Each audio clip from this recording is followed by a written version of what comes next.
Lanjutkan pelajaran Pak Ustadz absen dulu ya. Agus Putra Ramadan, Aisyahul Mufarroha, Aulia Zahrani Hidayat. Suratnya ada di wali kelas. Febrian Agung Pratama, Hilda Aulia fi Sabilillah, Muhammad Fahmi, Maitsa Aufa Fafimarta, Muhammad Akbar Maulana, Muhammad Fadil, Najma Naili Aha, Fadira Anggita Hukri, Nanda Aprilia Yasmin, Foni Amelia Putri, Yahya Junior, bukan naik ya, Zahra Aulia Ramadhani, Citra Amelia. Bismillahirrahmanirrahim. Sebelum kita masuk kepada pembelajaran hari ini, kita perlu tahu dulu apa tujuan kita belajar aswaja.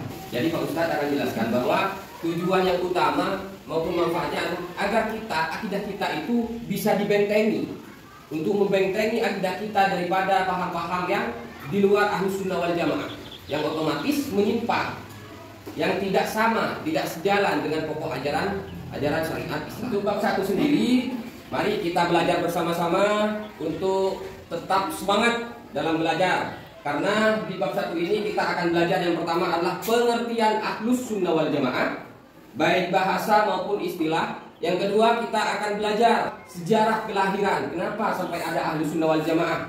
Yang ketiga, pokok ajaran. Kita akan belajar itu baik dalam bidang akidah, dalam bidang fikih maupun dalam bidang tasawuf, akhlak tasawuf.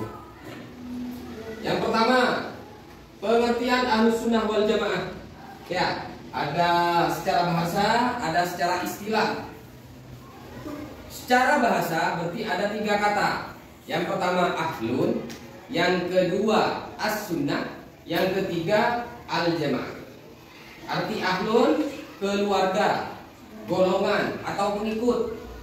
Sedangkan as-sunnah berarti sabda, perbuatan dan ketetapan Nabi. Sedangkan al-jamaah berarti kumpulan atau kelompok para sahabat, tabi'in dan tabi'it tabi'in. Secara istilah berarti Ahlus Sunnah wal Jamaah adalah orang-orang atau golongan yang selalu setia mengikuti dan berpegang teguh pada sunnah Rasulullah SAW sebagaimana yang dipraktekkan bersama oleh para sahabatnya, para tabi'in dan para tabi'in. Awal mula munculnya atau sejarah daripada munculnya Ahlus Sunnah wal Jamaah, bahwa sepeninggal Rasulullah Shallallahu Alaihi Wasallam pada zaman dulu, terutama ketika pada masa Khalifah Ali bin Abi Thalib, pada waktu itu banyak kejadian yang sangat bergejolak. Pada masa itu muncullah 2 aliran atau 2 firqah yang saling bertentangan. Yang pertama ada Syiah yang selalu mengagungkan Sayyidina Ali. Yang kedua ada yang sangat membenci Sayyidina Ali atau bertentangan. Siapa? Ada Khawarij. Jadi ada Syiah, ada Khawarij. Nah, pada akhirnya muncul satu aliran lagi yang namanya Murji'ah. Pada awal mulanya ini sangat tidak sepakat dengan politik, tapi pada akhirnya ikut juga dalam hal keagamaan. Akhirnya sampai selanjutnya muncul Jabariyah, ada Qadariyah, ada Mu'tazilah. Dan daripada tiga ini, ada Jabariyah, Qadariyah dan Mu'tazilah, yang paling kuat pengaruhnya pada zaman itu adalah Mu'tazilah. Karena merupakan mazhab resmi pada dinasti Abbasiyah dulu di waktu Khalifah siapa? Al-Ma'mun. Bahkan tokoh Ahlus Sunnah wal Jamaah, ulama Ahlus Sunnah wal Jamaah yang bernama Imam Abul Hasan Al-Asy'ari, beliau gurunya juga Mu'tazilah karena berguru kepada siapa? Ali Al-Jubai. Sedangkan beliau itu adalah ayah tirinya. Pada akhirnya Abul Hasan Al-Asy'ari ini keluar daripada Mu'tazilah dengan alasan bahwa banyak ajaran di Mu'tazilah itu bertentangan dengan nas Al-Quran, dengan hadis, seperti itu. Selanjutnya ada juga di Samarkand. Di mana? Di Samarkand itu kalau sekarang di daerah Uzbekistan. Ada namanya Imam Abu Mansur Al-Maturidi. Beliau lahir di Basra dan meninggalnya wafatnya di Baghdad pada tahun kira-kira berapa ya? 900. Ajaran Ahlus Sunnah wal Jamaah. Ahlus Sunnah wal Jamaah muncul untuk membentengi ajaran pokok dalam Islam, dari banyaknya aliran atau firqah baru yang muncul dan sudah menyimpang dari ajaran Nabi dan para sahabat. Seperti itu. Kenapa muncul Ahlussunnah wal Jamaah? Karena untuk membentengi akidah umat, keimanan umat. Karena dari saking banyaknya yang muncul aliran-aliran yang sudah bertentangan dengan pokok ajaran syariat Islam. Nah, kita ketahui ciri khas Ahlussunnah wal Jamaah itu apa? Kalau Ahlussunnah wal Jamaah itu dalam bersikap selalu mengedepankan sikap apa? At-tawassut atau sikap tengah. Ada at-tasamuh, sikap toleransi. Ada at-tawazun, sikap seimbang. Makanya dalam Ahlussunnah wal Jamaah dalam memahami ajaran Islam selalu berpegang teguh pada Al-Quran, hadis, ijma, dan qiyas.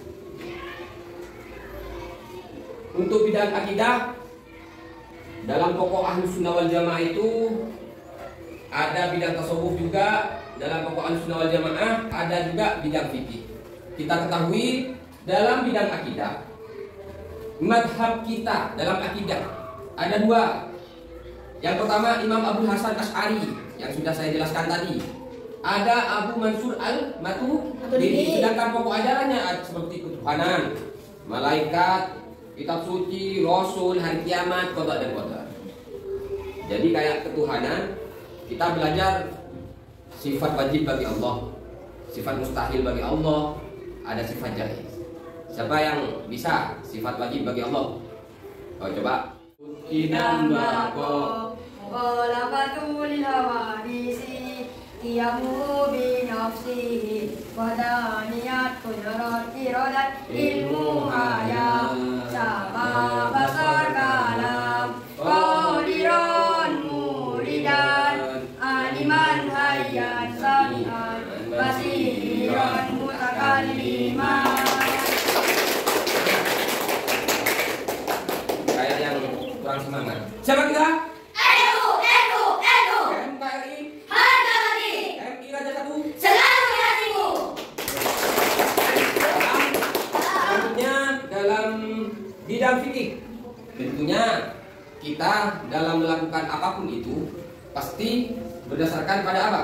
Pada Al-Quran, pada hadis, pada ijma, qiyas. Sedangkan kita untuk memahami Al-Quran, hadis tidak mungkin menggunakan akal sendiri. Pasti mengikuti yang namanya madhab, mengikuti seorang ulama. Makanya dalam kalangan Ahlussunnah wal Jamaah kita apa? Mengikuti imam mujtahid yang 4. Siapa saja? Yang pertama ada Imam Abu Hanifah An-Nu'man atau Imam Hanafi. Terus yang kedua ada Imam Malik bin Anas atau Imam Malik, madhabnya madhab Maliki.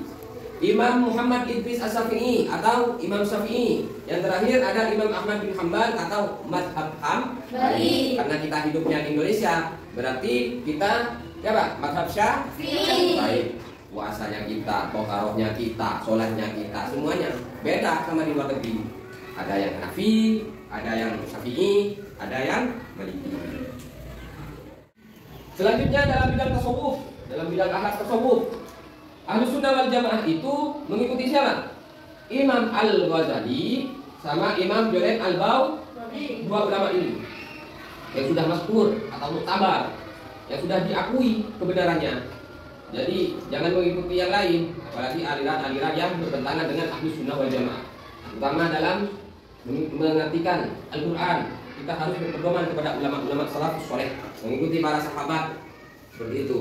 Sebelum kita menyelesaikan pembelajaran hari ini, mari kita simpulkan pembelajaran untuk aswaja bahwa apa pengertian Ahlussunnah wal Jamaah?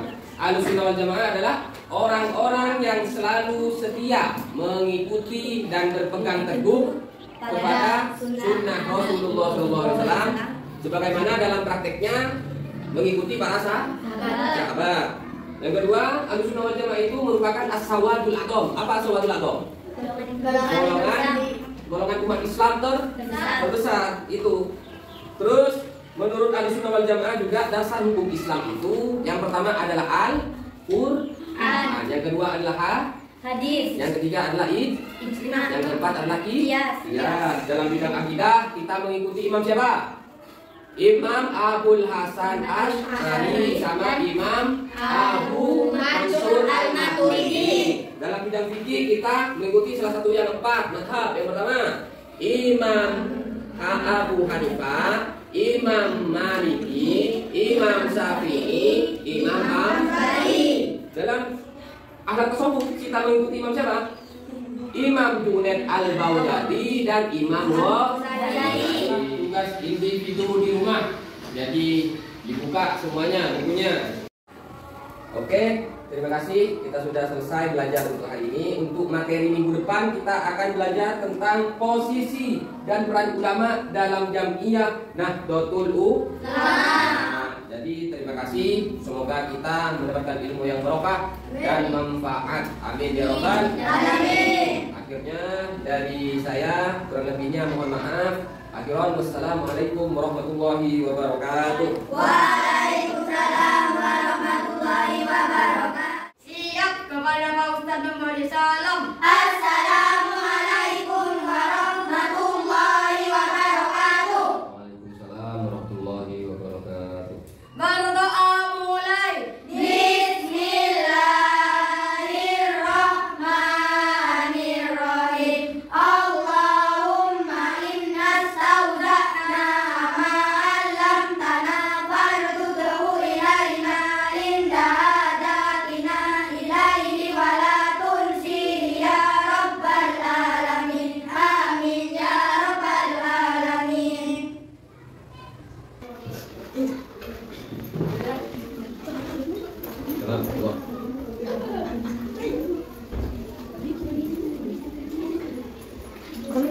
Salam.